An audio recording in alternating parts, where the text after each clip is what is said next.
Hey guys, welcome again to Real Fuego Now. We are on day number 4. Wow, time is already on the move. God is already on the move, and I still believe that 2026 is going to be your best year, guys. Hey, listen, look, we've been teaching on the subject of prayer and the many aspects to prayer.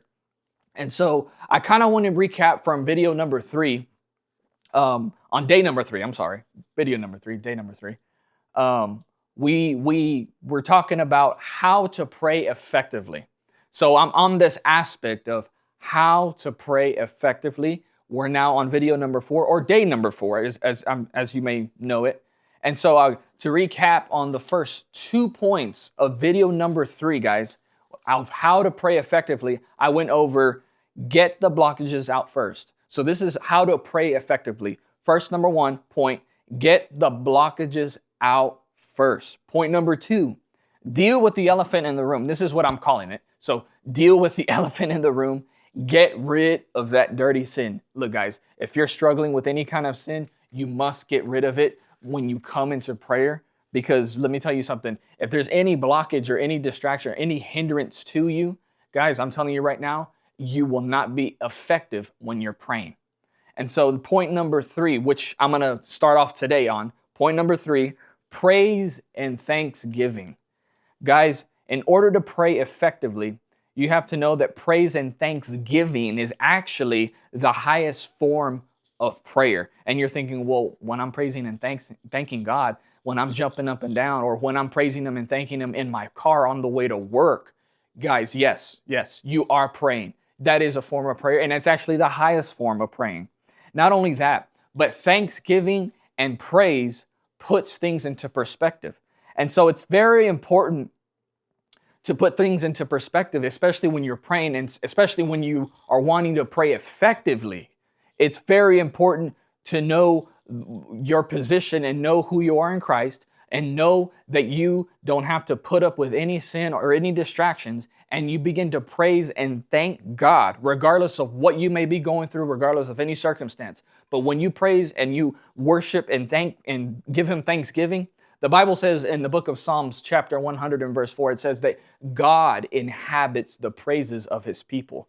And so when you begin to praise and give Him thanks, His presence will be manifested because He inhabits the praises of His people.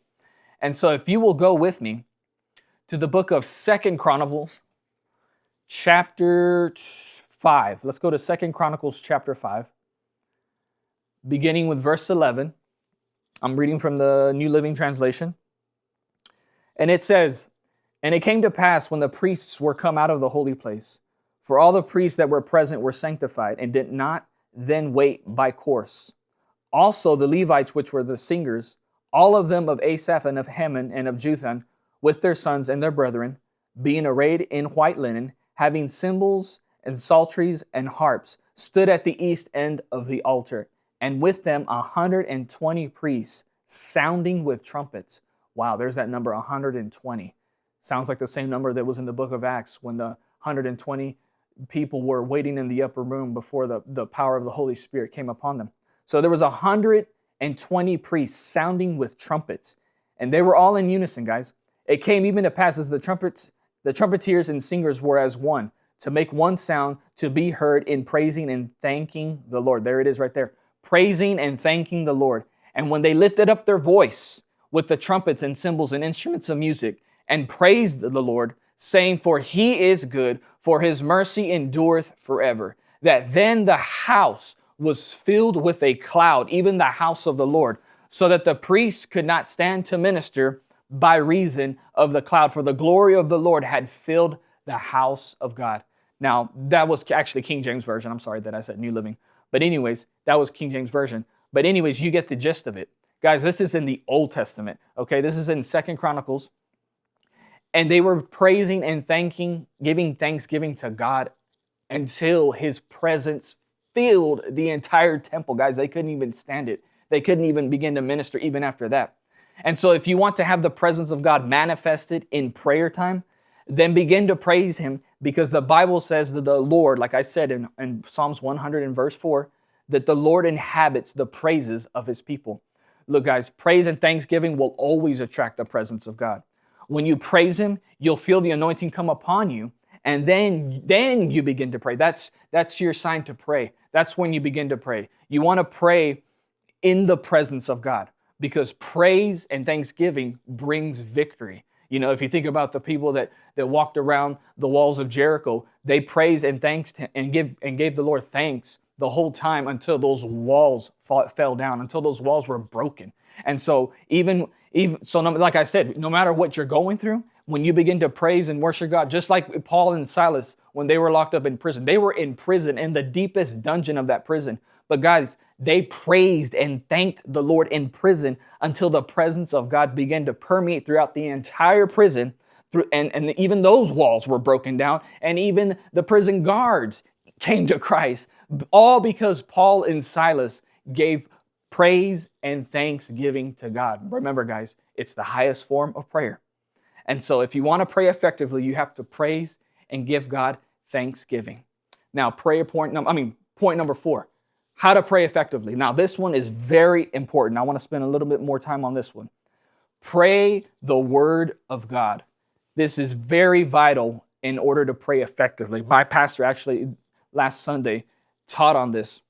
Praying the word of God is very important. When we pray the word of God, not just by memorizing scripture or following, certain outlines or things like that. No, but it's praying the word of God out of the prompting of the Holy Spirit. We have to be led by the Holy Spirit, and he is the one who teaches us the word of God. He's the one who brings and enlightens the word of God to us so that we can pray that word. Praying the word of God is praying the will of God. And so if you want to know the will of God, you got to know the word of God, because they are definitely inseparable. The Bible says in the book of Romans, chapter 8, verse 26, if you have your Bibles, it says, "Likewise the Spirit also helpeth our infirmities. For we know not what we should pray for as we ought, but the Spirit itself maketh intercession for us with groaning which cannot be uttered. And he that searches the hearts knoweth what is the mind of the Spirit, because he maketh intercession for the saints according to the will of God." And so there it is right there, the Holy Spirit. Now that is also referring to praying in tongues, which that's a different aspect of prayer, which we'll get to that later down the line. But remember, the Holy Spirit is never going to lead you to pray something that is not aligned with the word of God. He's just not going to do that. It's important to plant the word of God in your heart so that the Holy Spirit can speak that word to you. And when he speaks that word to you, then you begin to speak that word out loud. And so it says, even in the book of John, chapter 16 and verse 13, I want to really emphasize on this scripture. "Howbeit when he, the Spirit of truth, is come, he will guide you into all truth. For he shall not speak of himself, but whatsoever he shall hear, that shall he speak, and he will show you things to come." And so, guys, when you pray the word of God and you pray that exact word out loud, it puts everything into a personal perspective, okay?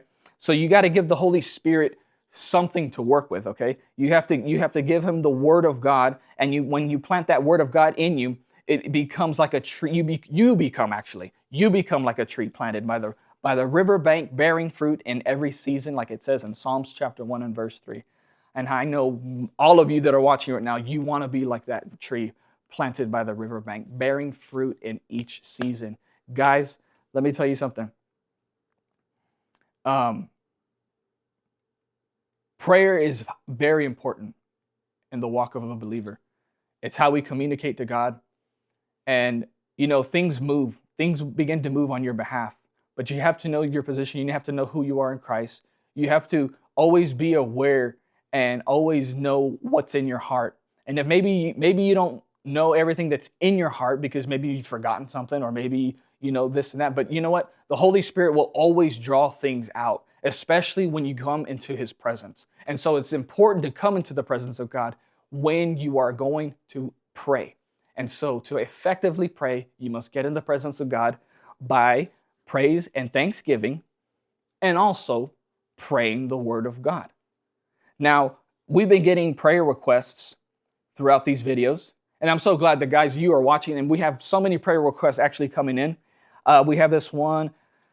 Lydia, she says, to pray for Jesus to give me strength, patience with those who I take care of and love, for guidance, for protection over any bad seed that tries to take any of my grandchildren's soul. Wow. Okay. Well, Lydia, just remember that that nothing goes unseen with God. And so when you take care of these people, and especially if they are children of God, just remember that even Jesus said in the book of Matthew, he actually said, and if you have given even a cup of cold water to one of the least of my followers, you surely will be rewarded. And so remember that your works, that you taking care of these people, those things don't go unseen. Just remember that you are taking care of God's children, and there are great rewards to that. And so I pray right now that the Lord would give you supernatural strength to take care of these people, and that you wouldn't be swayed or frail to any emotional attachment, to any emotional distraction, certain thoughts that the enemy would try to come and bombard you with, of wanting to quit or wanting to give up. And so I pray right now that the supernatural strength of God would come upon you no matter where you're at, watching this video even right now. Continue to stand fast, continue to get in the Word of God, and continue to pray yourself as well. And I thank you for watching our videos. Continue to give us prayer requests, guys. And so, family, before we close, hear me. Prayer is not weak. Prayer gives you spiritual strength. Prayer is powerful because it connects you directly to God. It's not religious hype, it's relationship. Prayer is how heaven moves and hell gets nervous.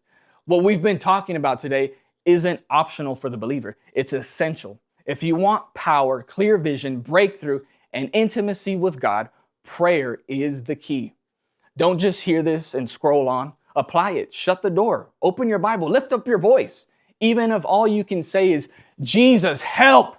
Heaven responds to a surrendered heart. Trust me. And listen, tomorrow in part 3, we're going to go even deeper with this, guys. We're not staying on the surface no more. We're tired of staying on the surface. We're stepping into praying with authority, confidence, and faith that expects God to move. So you don't want to miss it. Now, I need to pause right here because there are people watching who are feeling this in their spirit. I feel it right now. You know you're not right with God. Maybe you've never given your life to Jesus. Or maybe you walked away and you're tired of running. This is your moment. Jesus didn't die so you could stay bound. He didn't rise again so you could stay broken. He came to give you a new life, real freedom, and a fresh start today. So if you're ready to surrender your life to Jesus, pray with me right now in Jesus' name. Pray this out loud. Jesus, I need you. I believe you died for my sins and rose again. I repent and I turn from my old life. Forgive me, wash me, and make me new. I surrender everything to you. Fill me with your Holy Spirit and set my heart on fire for you. From this day forward, I belong to you. In Jesus' name, amen. So guys, hey, if you prayed that prayer, welcome to the family of God, first of all. Chains are broken, your name is written in heaven, and your story just changed right now. Family, thank you for being part of Real Fuego Now. If this lit a fire in you, like this video, share it and drop your prayer request. Remember, in the comments, we are standing with you in faith. And so until tomorrow, stay real, stay bold, and stay on fire for God.